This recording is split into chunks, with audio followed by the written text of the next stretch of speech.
Hi, boys and girls. This is Ms. Kathy. I'm so happy you've joined me today for another story just for you. Francisco's Toothache by Dorothy Aitken. Francisco was the terror of the countryside, and he was clever. No matter how many crimes Francisco committed, he always managed to get around the law. No judge dared to convict him, for they knew their families would be the victims of the next wave of terror. When it came to Francisco, fear reigned supreme. One day, a shiny mission launch arrived with its captain and his wife. The announcement was made that meetings would soon be held and an onboard health clinic made available. Francisco felt that his superiority was being challenged. He let the word get around that anyone who went to the launch for treatment or who attended the meeting in the evening would be sorry. Pedro, the launch captain, knew nothing of this and went about getting everything ready.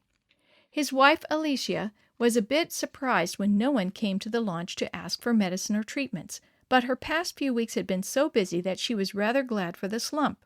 She rested and wrote a few letters. Pedro set up a small platform and ran extension cords from the boat's generator to the shore so that he could use his projector. Whistling as he worked, he was unaware of the fact that the few curious folks who showed up to watch him would never come to hear his preaching. During the afternoon, a few children gathered to watch the activity. Pedro, in his usual friendly manner, told them of the stories his wife would be sharing that evening. He whetted their appetite by mentioning the beautiful color pictures he would show them and the songs they would learn. "Hurry home and tell your parents to be sure to bring you along," he called as they ran back into the forest. That evening, with the meeting time approaching, Pedro ate his simple supper by the window of the launch and wondered why not one soul had shown up. Usually, he had to hurry through his supper and be on hand to see that no one disconnected the projector or tinkered with the organ. "Strange," he said to Alicia as he finished his beans and rice, "but maybe these people actually eat at the same hour as we do for a change." Alicia smiled as she cleared the table, but by now a strange fear clutched at her heart. Suppose no one came at all? Suppose these people were superstitious and cruel? She had heard of some of the river folk who met outsiders with bows and arrows and who put poison into the water and tried to kill them in other ways. But these people don't look like those kind of folks, she thought. Now it was getting dark. No one was in sight anywhere. Suddenly, Pedro had an idea. "This will bring them out." He smiled as he started a small record player. "They'll hear the music and come." But no one did. Pedro looked out into the music-flooded forest. He thought he could see shadows flitting from tree to tree. As the music blared through the darkness, Pedro walked over to Alicia. "Pray, Alicia, this could be a trick. They may be waiting for the darkness to begin their foul play, if there is to be any." Yet somehow Pedro felt that there was to be no surprise attack. Maybe the people were more shy than the villagers upstream. Although he still couldn't be certain, he sensed that there were people hiding behind the trees and peering through the bushes. Finally, Pedro made a decision. "I am going to preach anyway," he told Alicia. "I am even going to show the pictures just as though there were a large congregation."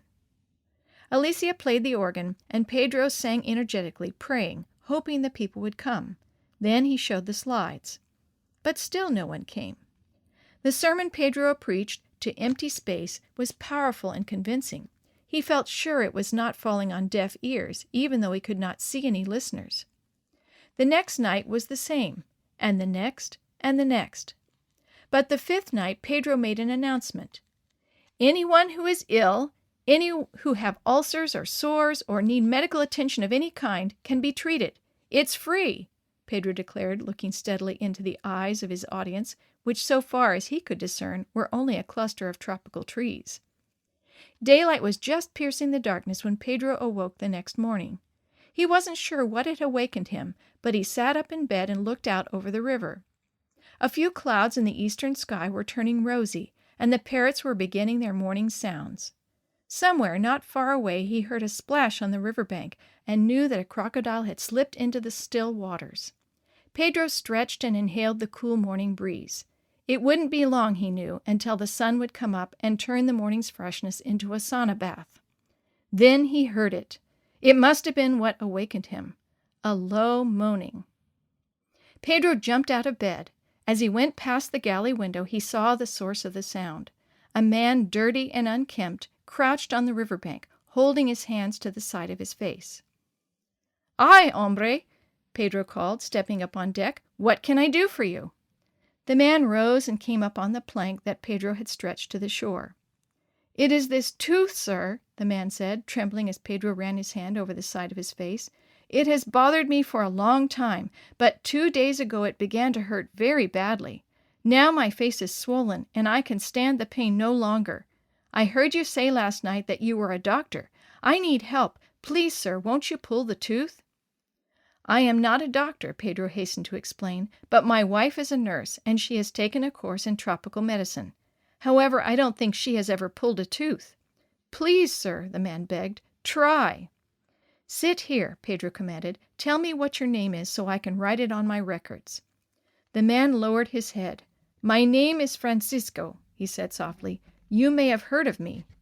"I haven't heard anything," Pedro pointed out. "No one has come near enough for me to become acquainted." Francisco grew shamefaced. "Sir, I am the reason no one comes to your meetings," the man confessed, brushing his bushy mustache thoughtfully. "I am the terror of this country, and I threatened anyone who came near your launch." He sat down on the chair Pedro offered. "But if you will pull this tooth, I promise to change all that." Pedro paused, then said, "We shall try." Turning, Pedro headed down to the living quarters of the boat and awakened Alicia. "You must come and pull a tooth, dear. Where are those old forceps we used to have?" "I don't know. I never used them, and I don't know how to pull a tooth." The woman tumbled out of bed, muttering about the early hour. "Well, you've got to use them this time. You'll have better success than I will. This man has a terrible toothache, and he is the key to our having an audience tonight." Alicia fumbled around in some drawers and finally came up with several forceps. "I don't know a thing about them," she said. "They were with the medical supplies when we took over the boat. I don't know which is for the top or the bottom." "Pedro, you do it. I'll come up and give the injection, though I must admit I don't know exactly where to give it." While Alicia dressed, Pedro found the syringe and the anesthetic they used for minor wounds. The twosome headed back to the clinic area where Pedro sterilized the forceps as best he could and arranged his meager tools on a sterile bandage. Alicia administered the anesthetic to Francisco, still not sure she was doing it right. Finally, she handed the forceps to Pedro. Up to this moment, Pedro had thought the morning was delightful. Suddenly, he was sweating a cold, clammy perspiration, and his hands were shaking. "I'm no dentist," he whispered. "Neither am I," retorted Alicia, "but I've seen a tooth extracted. Just get hold of the tooth and pull, I guess." "Francisco, open your mouth wide," Pedro instructed. After a few tries, Pedro got a firm grip on the aching tooth. He pulled, and finally the tooth began to budge. Then the forceps slipped. Pedro looked at his patient sitting there so calmly, his countenance emitting confidence and trust. "Don't mind me," Francisco said when he saw the beads of perspiration running down Pedro's face. "I can take it. You just get that tooth out of there." After much effort, the tooth finally slipped out. Alicia stuffed sterile gauze into Francisco's mouth, and they sent him on his way. Francisco went down the gangplank, muttering through the gauze, "You'll have a crowd tonight." And that night they did. And Francisco, the former terror of the countryside, was the first person to accept Jesus as his Savior.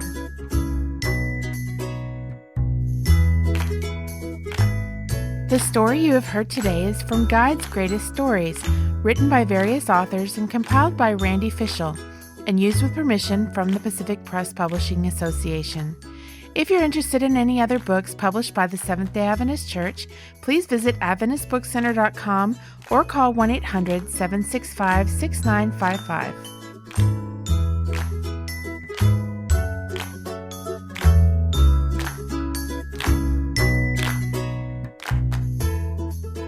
This podcast is a production of the Carolina Conference of the Seventh-day Adventist Church.